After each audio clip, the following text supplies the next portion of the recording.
పరంగా ఏం చేయొచ్చు? ఇది వరకు ఏం చేసేవాళ్ళు, నిరోధ ప్యాకెట్లు ఫ్రీగా పెట్టేవాళ్ళు, ఇప్పుడు ఫ్రీగా పెట్టట్లేదు. గవర్నమెంట్ ఇప్పుడు తగ్గిపోయినాయి. ఇదివరకు ఉన్నంత లేవు. ఇదివరకు పబ్లిక్ ప్లేస్ లో పెట్టేవాళ్ళు. పార్కుల దగ్గర నిరోధ ప్యాకెట్లు పెట్టండి అని కూడా చెప్తున్నాం. లేకపోతే ఏమవుతుంది, ఇట్లా చివరికి ఎయిడ్స్ కూడా వస్తుంది. అంటే ఇప్పుడు కేపీహెచ్పి అలాంటి ఏరియాల్లో వీళ్ళు ఉండటం అనేది కంట్రోల్ చేయాల్సిన అది పెద్ద విషయం కాదు. గవర్నమెంట్ కంట్రోల్ చేయడం అంటే ఇప్పుడు పోలీసులు బై హ్యాండ్ తీసుకోవటము అక్కడ ఏదో జరిగి అది కంటిన్యూ అవుతుంది. దాన్ని ఎందుకు కంట్రోల్ చేయలేకపోతున్నారు? అయ్యా, దీన్ని ప్రభుత్వం కంట్రోల్ చేయలేదు. ప్రభుత్వ చేతిలో లేని విషయం. ఒక అమ్మాయి తన ఇష్టపూర్వకంగా వెళ్తే ప్రభుత్వం ఎలా కంట్రోల్ చేస్తుంది? అమ్మాయి కాదు, ఇప్పుడు హెచ్ఐవి వచ్చిందంటే కొంతమంది ప్రాస్టిట్యూట్ వల్ల కదా. ప్రాస్టిట్యూట్స్ వల్ల కాదు, గృహిణుల వల్ల కూడా వస్తుంది. కాలేజ్ అమ్మాయిల వల్ల కూడా ఎయిడ్స్ వచ్చే అవకాశం ఉంది. ఎక్కువ పర్సెంటేజ్ వాళ్ళ వల్ల కదా, ఖచ్చితంగా వీళ్ళ వల్ల కూడా వచ్చావు. ఎందుకంటే ఆల్టర్నేటివ్ దొరుకుతున్నాయి. ఇప్పుడు కేవలం నిరోధులు అనేది వాడటం ఒకే కాన్సెప్ట్ లేదు కదా. ఆల్టర్నేటివ్స్ చేసుకోవచ్చు, అబార్షన్ అవుతుంది, ఇంకోటి చేసి అబార్షన్ చేసుకోవచ్చు. డయాగ్నోస్టిక్ సెంటర్స్ అన్ని ఈ అబార్షన్ మీద బతుకుతున్నారు. అబార్షన్ దాకా వద్దు, ఫీలింగ్స్ ని కంట్రోల్ చేసుకోవాలి. ఫ్రీ అవ్వాలంటే ఆల్టర్నేటివ్స్ ఏంటి? ఫీలింగ్స్ కంట్రోల్ అవడం అనేది ఉండదండి. అది ఇప్పుడు ప్రాక్టికల్ గా పాసిబుల్ కాదు. ఎందుకంటే ఈ టెస్టోస్టెరాన్ ఉత్పత్తి అవుతుంది. అది నేచురల్ ప్రాసెస్. దాన్ని కంట్రోల్ ఎలా చేస్తారు? కొన్ని రకాల వీడియోలు చూడటం ద్వారా అది ఇంకా ప్రోత్సహించడం. అది నువ్వు కట్ చేసి బయటకి ఎప్పుడైతే యూట్యూబ్ వీడియోస్ ఏమైతే ఉన్నాయో వాటి వల్ల ఏమవుతుందంటే యువత స్థాయిలోనే మైనర్ బాల్ కూడా చూడటం వల్ల ఏమవుతుందంటే వాళ్ళు తీవ్రమైన ఉద్రిక్తతకు లోనైపోయి వాళ్ళకి ఏం చేయాలో తెలియదు. వాళ్ళు ఈ విధంగా కాలేజ్ 10th క్లాస్ నుంచి స్టార్ట్ చేస్తున్నారు. 10th క్లాస్ చాలా మంది ఎవరు నిజంగా అంటే అందరు కాదండి, ఇందాక చెప్పే ఆకలి వేరువేరుగా ఉంటుంది. ఆకలి ఎక్కువ ఉన్నవాళ్ళు, కోరికలు ఎక్కువగా ఉండేవాళ్ళు ఒక బ్యాచ్ ఉంటుంది. మీడియం ఉండేవాళ్ళు, కోరికలు కొంచెం తక్కువ ఉండేవాళ్ళు, ఎక్కువ మంది తటస్థంగా ఉండేవాళ్ళు ఉంటారు. అధికమైన కోరికలు ఎవరికైతే ఉంటారో, ఎక్కువ ఫైబ్రాయిడ్స్ ఉంటారు, అటువంటి వాళ్ళు ఖచ్చితంగా ప్రతి కాలేజీలో కనబడతారు, ప్రతి స్కూల్స్ లో కనబడతారు. వాళ్ళు ఏం చేస్తారంటే ఇంకా ఆపుకోలేక వాళ్ళకి తగ్గ పార్ట్నర్ చూసుకొని కాలేజీ స్థాయి, స్కూల్ స్థాయిలో నుంచి ప్రారంభిస్తారు. ప్రారంభించడం వల్ల ఏంటంటే ఇది క్రమంగా లాంగ్ టర్మ్ ఏంటంటే ఈ రోగాలకు కూడా దారితీస్తుంది. ఇది హెచ్ఐవి వంటివి కూడా వస్తాయి.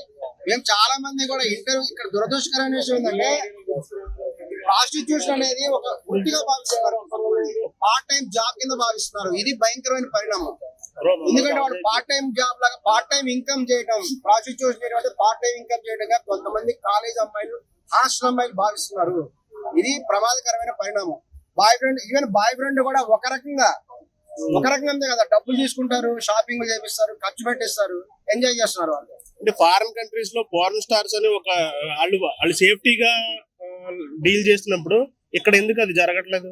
ఫారెన్ లో జనాభా తక్కువ ఉంటుందండి, అక్కడ అండర్స్టాండింగ్ పవర్ ఉంటుంది. కానీ ఇండియాలో అలా అన్కంట్రోల్ ఉంటుంది. ఇండియాలో జనాభా ఎక్కువ, ఈవెన్ నిరోధ వాటి ద్వారా సాటిస్ఫాక్షన్ ఉండదు అనేటువంటి అభిప్రాయం ప్రజల్లో ఉంది.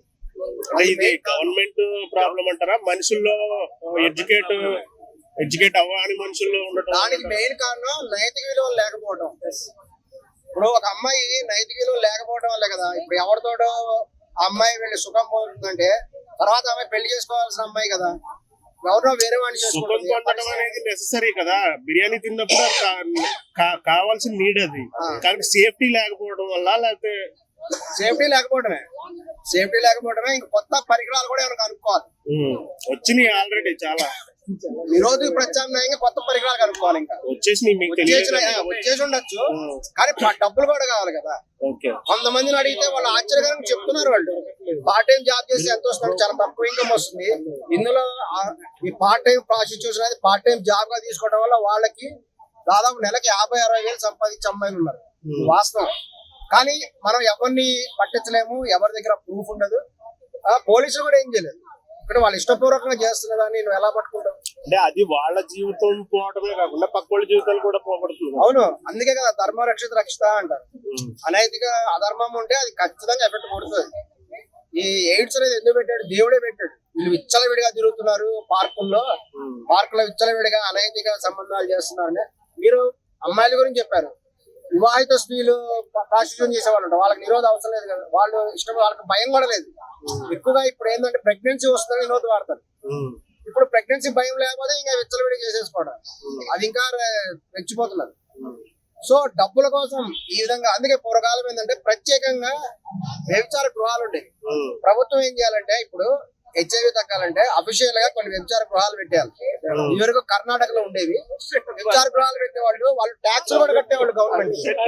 ఉండేవి, నిజం అది. శ్రీకృష్ణదేవరాయల కాలంలో కూడా ఉన్నాయి.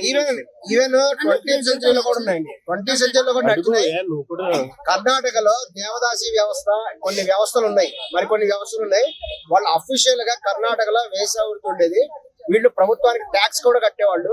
వాళ్ళ దగ్గర ప్రత్యేకమైన సెక్యూరిటీ సిస్టమ్ ఉండేది. సెక్యూరిటీ గార్డ్స్ ఉండేవాళ్ళు. రక్షణగా సమాజంలో ఒక బలమైన ఆర్థిక వ్యవస్థ ఏదంటే వ్యభిచార వ్యవస్థ. అన్న నేను ఇప్పుడు చూసిన వాళ్ళలో ఆడవాళ్ళు పెళ్ళైన వాళ్ళకి హెచ్ఐవి వస్తుంది కానీ నార్మల్ చదువుకునే వాళ్ళకి ఎవరికి ఇంతవరకు నా కళ్ళని ఎక్కడ చూడలేదు. వాళ్ళకి రాదా? వాస్తవానికి సైంటిఫిక్ రీసెర్చ్ ప్రకారం తెలిసింది ఏంటంటే కొన్ని రకాలైన సుఖరోగాలు అయితేనేమి, హెచ్ఐవి వంటి రోగాలు అయితేనేమి ఆడవాళ్ళకి వచ్చిన సింటమ్స్ కనపడవు అంట. మగవాళ్ళకి సింటమ్స్ కనబడతాయి, ఆడవాళ్ళకి సింటమ్స్ కనపడవు. కొన్ని వీళ్ళు ఏంటంటే దే విల్ ట్రాన్స్ఫర్. అది ఒక రీజన్ ఉంది ఖచ్చితంగా, ఇది సైంటిఫిక్ కూడా రుజువైంది. సింటమ్స్ కనపడవు. కొన్ని రకాల సుఖరోగాలు ఆడవాళ్ళకి వచ్చినా కూడా కనపడవు. కేవలం మగవాళ్ళకి మాత్రమే ఆ సింటమ్స్ బయటకు కనబడతాయి. దానివల్ల ఆ అమ్మాయికి రోగం లేదని అనుకోకూడదు. దీనికి ప్రభుత్వం ఏం చేయాలంటే అఫీషియల్ గా కూడా మళ్ళీ వ్యభిచార గృహాలు పెట్టేసేస్తే ఇంకా వెళ్ళే వాళ్ళు అక్కడ జాగ్రత్తలు తీసుకుంటారు. ఈ గొడవ ఉండదు. ఒక క్లారిటీ ఉండాలి సమాజంలో. ఇప్పుడు పూర్వకాలం దొంగతనం చేసేవాళ్ళు, వాళ్ళు ఒళ్ళంతా కూడా ఆయిల్ పూసుకొని ఒక నల్ల రంగు పూసుకొని వచ్చేవాళ్ళు దొంగతనానికి. వెళ్ళేవాళ్ళు దొంగతనం చేసేవాళ్ళు. పట్టుకుంటే ఏమండి, అవునండి దొంగతనం చేయడానికి వచ్చాం, పట్టుకునే వాళ్ళు జైల్లో పెట్టారు. ఒక క్లారిటీ ఉండేది. అలాగే వ్యభిచారం చేసేవాళ్ళు క్లారిటీ ఉండేది. ఫలానా వాళ్ళు వ్యభిచార గృహం, ఆడికి వెళ్తారు, ఇష్టం ఉన్న వాళ్ళు వెళ్తారు, డబ్బులు ఇస్తారు, వస్తారు. అదొక మన కిరాణా షాప్ లాగానే. అందరు వెళ్ళరు కదా, నేను చెప్తున్నా, అందరూ వెళ్ళరు కదా. ఇప్పుడు ఇంట్లో అన్నందరూ కూడా ఇప్పుడు బయట హోటల్లో తిన్నట్టే. ఇది కూడా అంతే. ఇంట్లో అన్నందరూ కూడా హోటల్ పోయి తింటారు. అట్లాగే ఇంట్లో అవకాశం లేని వాళ్ళు వ్యభిచార గృహాలకు వెళ్తారు. ప్లస్ జాగ్రత్తలు తీసుకుంటారు. అప్పుడు హెచ్ఐవి తగ్గుముఖం పట్టే అవకాశం ఉంది. అందువల్లే ప్రభుత్వం కూడా ఇప్పుడు మీరు కలిసి ఉండొచ్చు, లివింగ్ ఆపర్చునిటీని పెంచుతున్నది కదా. ఇప్పుడు కలిసిమెలిసి కూడా ఉండొచ్చు ఆడమగళ్ళు, తప్పు కాదని సుప్రీంకోర్టు తీర్పు ఇవ్వడానికి కూడా ఇది కూడా ఒక కారణం. కోలివింగ్ హాస్టల్స్ కూడా వచ్చినాయి. ఇప్పుడు కోలివింగ్ రూములు కూడా ఎక్కువైనాయి. కోలివింగ్ రూములు ఎక్కువైనాయి కదా. కారణం వాళ్ళకి ఏంటంటే వాళ్ళకి అవసరమే లేదు. వాళ్ళు ఓపెన్ గా కూడా వాళ్ళు ఎంజాయ్ చేస్తారు. ప్రెగ్నెన్సీ వస్తే తీసి చేసుకుంటారు, సింపుల్. ఇందులో ఎవరు కూడా భయపడట్లేదు. ఇంకా కొంతమంది ఇంకా గొప్ప దేవతలు తయారయ్యారు. వాళ్ళు ఏంటంటే మీ గుడ్లు తీసుకొని ఆడవాళ్ళు ఎగ్గులు తీసుకుని ఫ్రిడ్జ్ లో పెట్టుకోండి, మీ ఇష్టం వచ్చి లైఫ్ ఎంజాయ్ చేయండి. 40 ఏళ్ళు వచ్చాక ఈ ఎగ్గులు పెట్టి పిల్లల్ని కట్టి చెప్పిన ఉపాసన లాంటి వాళ్ళు ఎక్కువైపోయారు. ఉపాసన గారి ఉపన్యాసాల వల్ల కూడా హెచ్ఐవి పెరుగుతుంది. మరి ఆ స్పీచ్ ఏంటి, ఆడవాళ్ళ మేడం మీ ఎగ్గులన్నీ ఫ్రిడ్జ్ లో పెట్టుకోండి, మీరందరూ ఎంజాయ్ చేయండి లైఫ్. ఎంజాయ్ చేసేది ఏంటండి, ఉపాసన గారు అట్లా ఎట్లా ఇస్తారు? అదే ఇచ్చేది ఉపన్యాసం.